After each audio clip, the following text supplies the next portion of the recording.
السلام علیکم ورحمۃ اللہ وبرکاتہ۔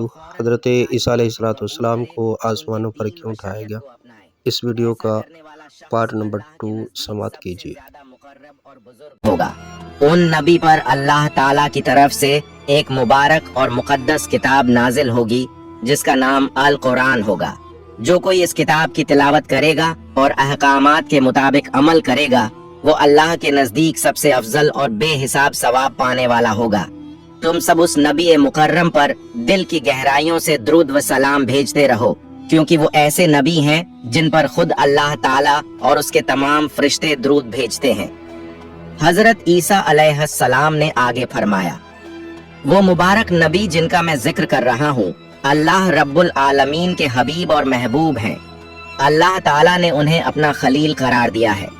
اگر اللہ تعالیٰ انہیں پیدا نہ فرماتا تو نہ یہ آسمان ہوتا، نہ یہ زمین ہوتی اور نہ ہی یہ جہان۔ تم اس سے اندازہ لگا سکتے ہو کہ ان کی شان اور مرتبہ کتنی بلند ہے۔ میں ایک نبی ہونے کے باوجود یہ آرزو رکھتا ہوں کہ کاش مجھے ان کی امت میں شامل ہونے کی نعمت حاصل ہو جاتی۔ اگر اللہ تعالیٰ میری یہ دعا قبول کر لے تو میرے لیے اس سے بڑی کوئی خوش قسمتی نہیں ہو سکتی۔ حضرت عیسیٰ علیہ السلام کی ان باتوں کو سن کر کچھ لوگوں نے کہا، یہ شخص تو حضرت موسیٰ علیہ السلام کی شریعت کو توڑ کر اپنی نئی شریعت قائم کرنے کی کوشش کر رہا ہے۔ یہ تو ایک سازش ہے جس سے یہ سیاسی طاقت اپنے ہاتھ میں لینا چاہتا ہے، اور اس کے علاوہ یہ ایک نئے اور سب سے عظیم نبی کے آنے کی بات بھی کر رہا ہے جس سے ہماری قوم اس نئے نبی کی طرف متوجہ ہو جائے۔ ہمیں اب اس کی چالاکی اور اصلی مقصد کا اندازہ ہو چکا ہے۔ اب دیر کرنے کا کوئی فائدہ نہیں، ہمیں فوراً بادشاہ کے پاس جا کر اس کی شکایت کرنی چاہیے تاکہ اس کا کوئی ٹھوس علاج کیا جا سکے۔ اس دور میں بیت المقدس اور پورے یروشلم کی حکومت بنی اسرائیل کے کنٹرول میں تھی، اور اس وقت کا بادشاہ حضرت عیسیٰ علیہ السلام اور ان کے ماننے والوں کا سخت دشمن تھا۔ جب بنی اسرائیل کے اندر یہ بڑا اختلاف پیدا ہوا تو بادشاہ نے حضرت عیسیٰ علیہ السلام اور ان کے ماننے والوں کو ہمیشہ کے لیے مٹا دینے کا منصوبہ بنا لیا۔ بادشاہ نے ایک خفیہ میٹنگ بلائی اور اپنے درباریوں سے کہا، ہمارے بزرگوں کے دین کو مٹانے کی سازش کرنے والا یہ شخص اور اس کے ماننے والے ہمارے لیے بڑا خطرہ ہے۔ ہمیں انہیں اس دنیا سے ہمیشہ کے لیے ختم کر دینا چاہیے۔ یہ نبی اور رسولوں کے دشمن ہیں، یہ اللہ کے دشمن ہیں۔ اس کام میں جو بھی مدد چاہیے ہوگی وہ میں کروں گا، کیونکہ میں جانتا ہوں کہ ان کا صفایا کرنا بہت بڑا ثواب کا کام ہوگا۔ بادشاہ کی ان باتوں سے صاف ظاہر تھا کہ وہ کسی بھی قیمت پر حضرت عیسیٰ علیہ السلام اور ان کے ماننے والوں کو قتل کرنا چاہتا تھا۔ بادشاہ کی حمایت کے بعد تمام بنی اسرائیل ایک جٹ ہو گئے اور فیصلہ کیا کہ حضرت عیسیٰ علیہ السلام اور ان کے تمام ماننے والوں کو دنیا سے مٹا دیا جائے۔ اسی سازش کے تحت انہوں نے نبی اکرم کو قتل کرنے کا منصوبہ بنا لیا۔ اگلے ہی دن سے وہ حضرت عیسیٰ علیہ السلام کے پیچھے لگ گئے، ہر وقت ان کا پیچھا کرنے لگے اور طرح طرح کی چالیں سوچنے لگے۔ مگر حضرت عیسیٰ علیہ السلام کے سچے ماننے والے اس خطرے کو محسوس کر چکے تھے، اس لیے انہوں نے اپنے نبی کی حفاظت کے لیے خود کو پہرے پر لگا دیا۔ جب بنی اسرائیل نے دیکھا کہ نبی کے جانثار ہر وقت ان کے ساتھ رہتے ہیں تو انہوں نے ایک نئی چال چلی۔ انہوں نے سوچا چونکہ نبی کے ساتھی بنا ہتھیار کے ہوتے ہیں، اس لیے پہلے ان پر حملہ کر کے انہیں قتل کر دیا جائے، پھر حضرت عیسیٰ علیہ السلام کو بھی شہید کر دیا جائے گا۔ ایک دن حضرت عیسیٰ علیہ السلام اپنے ساتھیوں کے ہمراہ ایک جگہ عین الملو مکان میں، جو کہ ایک محفوظ جگہ تھی، قیام پذیر ہوئے۔ وہ مقام پرسکون تھا مگر باہر خطرہ بہت بڑھ چکا تھا۔ جب بنی اسرائیل کے سرداروں کو یہ خبر ملی کہ حضرت عیسیٰ علیہ السلام اس مکان میں موجود ہیں تو وہ غصے اور جلال میں آگ ببولا ہو گئے۔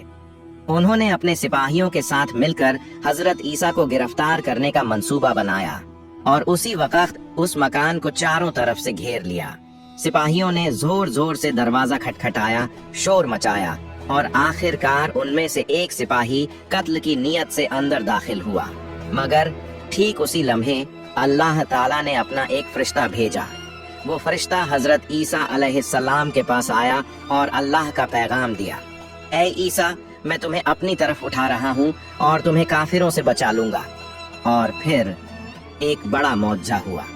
हजरत ईसा अलैहिस्सलाम को जिंदा होशो हवास की हालत में जिस्म और रूह के साथ आसमान की तरफ उठा लिया गया, और जो सिपाही अंदर आया था अल्लाह ताला ने उसी पर हजरत ईसा अलैहिस्सलाम की सूरत डाल दी।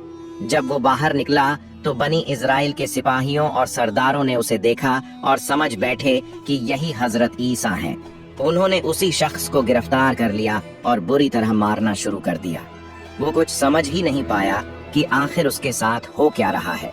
इसी दौरान यहूदियों का सरदार चीखते हुए कहने लगा, भाइयों, ये तुम क्या कर रहे हो? मुझे क्यों मार रहे हो? मैं तुम्हारा सरदार हूँ। मैं खुद ईसा को ढूंढता फिरा मगर वो कहीं नहीं मिले, तो क्या अब तुम मुझे ही मार डालोगे? यहूदियों ने उसकी बात सुनकर जोर जोर से हंसना शुरू कर दिया और कहने लगे, अगर तू हमारा सरदार है तो बता ईसा कहाँ गया? अपनी जान बचाने के लिए अब कितने बहाने बनाएगा? तेरी चिकनी चुपड़ी बातों में हम आने वाले नहीं। आज हम तुझे कत्ल करके ही दम लेंगे।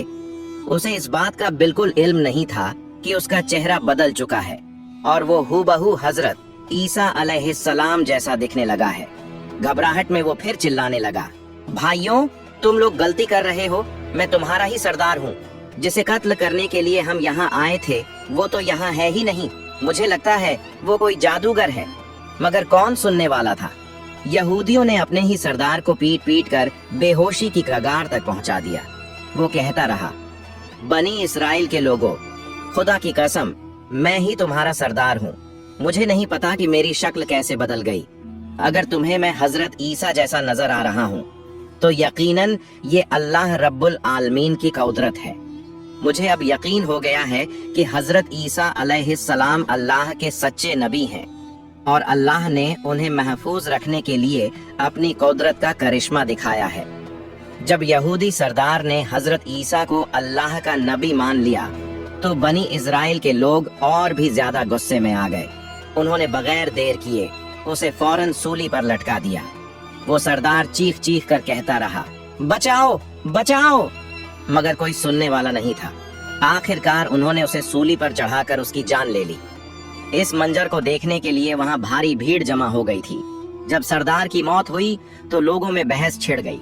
कुछ कहने लगे, ये हजरत ईसा नहीं थे बल्कि हमारे सरदार थे, तो कुछ बोले, नहीं, हमने तो खुद हजरत ईसा को कत्ल किया है।